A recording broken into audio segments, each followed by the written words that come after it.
جی ناظرین، خورشید احمد قریشی صاحب بڑی تفصیل سے آپ کو یہ بتا رہے ہیں، اور بڑی یہ دلچسپ انہوں نے بات کی ہے کہ یہ ایک بہت بڑی انڈسٹری ہے گوشت سے متعلقہ، اور اس انڈسٹری کے ذریعے ملک کو اربوں ڈالر مل سکتے ہیں اور ملک کی معیشت مضبوط ہو سکتی ہے، پاکستان ترقی کر سکتا ہے۔ تو جناب یہ بڑی اچھی آپ نے بات چیت کی ہے، تو اس میں یہ بتائیں کہ مزید آپ اس کو کیسے انہینس کرتے ہیں، کہ کیسے اس کو بتاتے ہیں کہ اس منصوبے کے ذریعے حکومت اگر اس طرح توجہ دے کے انفراسٹرکچر لگائے، اور یہ تقریباً 1.5 کروڑ کے بعد پنڈی اسلام آباد کی ہے، ان کے لیے بہت بڑا اچھا منصوبہ یہ بنتا ہے، اور عوام کے والے سے بڑا مفاد عامہ کا یہ منصوبہ ہے، تو اس میں مزید آپ کیا انہینسمنٹ کرتے ہیں؟ دیکھیں جی، یہ سلاٹر ہاؤس بنتا ہے، میں نے پہلے بھی ذکر کر چکا ہوں کہ ہم ڈالروں کی شکل میں ایسے پتوجری کو پھینکتے ہیں، خون کو ضائع کرتے ہیں، اس کی آنتوں کو ضائع کرتے ہیں، دیگر علائش کو ہم ضائع کرتے ہیں۔ جب یہ چیزیں بن جائیں گی، ایک چھت کے نیچے ہم جب آ جائیں گے، ظاہر ہے پھر اس کا خون بھی ضائع نہیں ہوگا، اس کی اوجری بھی ضائع نہیں ہوگی، اس کی پتوجری بھی ضائع نہیں ہوگی، اس کی آنتیں بھی ضائع نہیں ہوگی، اس کا پھپھڑا بھی ضائع نہیں ہوگا، اس کا خون اور جو اس کے اندر اوجری کے اندر آ، آ، اس کا جو مواد ہوتا ہے، گند ہوتا ہے، وہ بھی پودوں کی شکل میں، کھاد کی شکل میں اس کو استعمال کیا جا سکتا ہے۔ یہاں تک کہ جو ہم جانور کو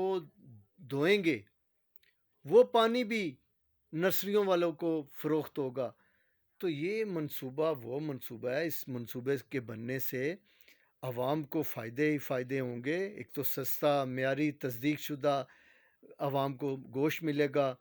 اور گوشت اسی صورت میں سستا ملے گا کہ اس کو C D A slaughter house خود بنائے گا، وہ پورے تمام معاملات سی ڈی اے خود کرے گا، کیونکہ سی ڈی اے نے ہائی کورٹ میں اپنی سٹیٹمنٹ دی ہے کہ ہم خود بنائیں گے، اور خالصتاً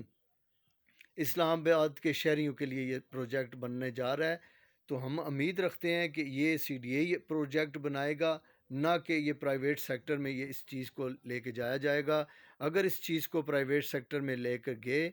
تو یہ اس کا نقصان ہوگا، اس سے کوئی فائدہ نہیں ہوگا۔ میں ایک مثال یہ دینا چاہتا ہوں کہ پولی کلیننگ کی مثال دینا چاہتا ہوں، پمز ہسپتال کی مثال دینا چاہتا ہوں۔ یہاں پر عام لوگ جاتے ہیں، اپنا علاج مفت کرواتے ہیں۔ اگر وہ شفا میں چلے جائیں گے تو زیادہ پیسے دیں گے، اپنا علاج کرائیں گے، وہ وہاں پر چند آدمی ہی جائیں گے۔ اگر سرکار سلاٹر ہاؤس بنائے گی تو وہ 25 لاکھ یا 1.5 کروڑ عوام اس سے فائدہ اٹھائے گی، نہ کہ چند لوگ اس سے فائدہ اٹھائیں۔ اگر چند لوگوں کے لیے سلاٹر ہاؤس بننا ہے تو میں سمجھتا ہوں کہ چند لوگ ہی اس کے اندر بیٹھے ہوں گے، اس بلڈنگ پہ قبضہ کر کے بیٹھ جائیں گے، اس بلڈنگ سے وہ اپنے ذاتی مفادات حاصل کریں گے۔ تو میری وزیر اعظم پاکستان اسد عمر صاحب، علی اوان صاحب سے، خرم نواز صاحب سے، عامر علی احمد صاحب سے، چیئرمین سی ڈی اے سے گزارش ہے، اس پروجیکٹ کو خالصتاً اسلام آباد کے شہریوں کے لیے بنایا جائے، اور جمعیت القریش جو جس کے لیے 25 سال سے ایفرٹ کر رہی ہے، اس کے لیے بنایا جائے، نہ کہ 2-4 آدمیوں کے لیے بنایا جائے جس سے 2-4 آدمی فائدہ اٹھا سکیں۔ یہ خالصتاً پبلک کے لیے بننا چاہیے، پبلک کی سہولت کے لیے بننا چاہیے۔ یہی میرا میسج ہے جو عوام تک پہنچنا چاہیے۔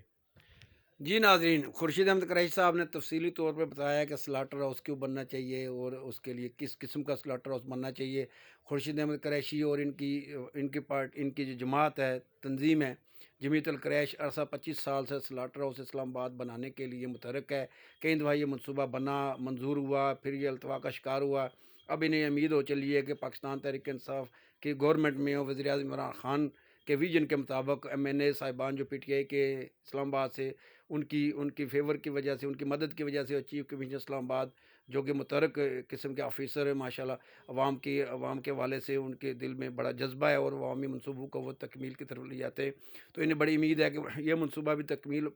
کو پہنچے گا۔ لیکن ایک بات انہوں نے بہت اچھی کی ہے، وہ یہ کی ہے کہ یہ